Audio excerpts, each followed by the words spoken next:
I took a day trip to St. Andrews from the cruise port in Leith near Edinburgh, Scotland. It was booked as an excursion through oceanic cruises.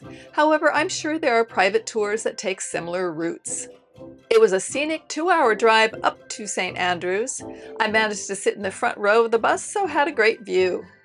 The guide shared interesting historical stories and pointed out landmarks along the way, such as the Queensferry Crossing Bridge, Loch Leven, where Mary Queen of Scots was held, and the Lomond Hills. We crossed through several small towns, which all had their special charm. After about 2 hours of the picturesque drive, we arrived at St. Andrews and were told we couldn't see much of the golf course because it was the last day of the AIG Women's Open. Of course, this was disappointing because for most of us, seeing the golf course was our main reason for purchasing the excursion.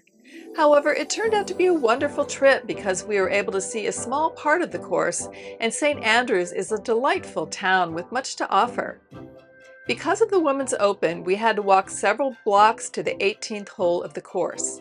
Our guide shared suggestions for us to get the best views of the 18th hole. I decided to explore a little first before following his directions, and instead walked along the coast for a short way. The short walk was lovely, and I was able to see another area of the golf course.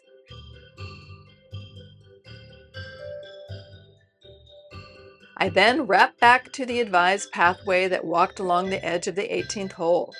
The pathway has the 18th hole on one side and a few shops and bars on the other side, with appropriate names like The Open, The Old Course Shop, and One Under Bar. If you are interested in purchasing golf souvenirs or merchandise, you can certainly find what you need on this side of town. There are a plethora of golf shops. There was a wire fence between the green and the path, so to take pictures, everyone stood on a ledge holding their arms above the fence. It was nice to see a few special characteristics of the course, such as the deep sand traps and the little bridge. The pathway stopped near the 17th hole, so you couldn't walk farther. At that point, I took off to see the rest of the town. St. Andrews is somewhat divided into two halves, the golf side and the university side. I walked down to St. Andrews University, which was built in the 1400s. I discovered an absolutely gorgeous campus with historic stone buildings. Here are a few images of the somewhat Harry Potter-looking campus.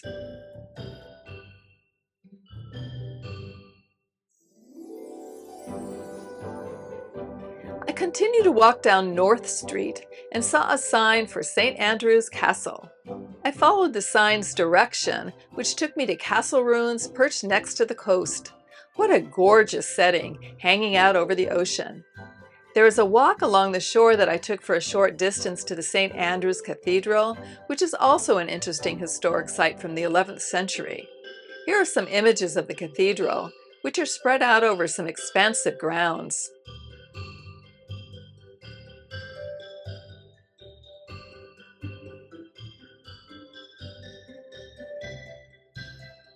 At that point, I had about 30 minutes before I had to reboard the bus, so I headed down Market Street.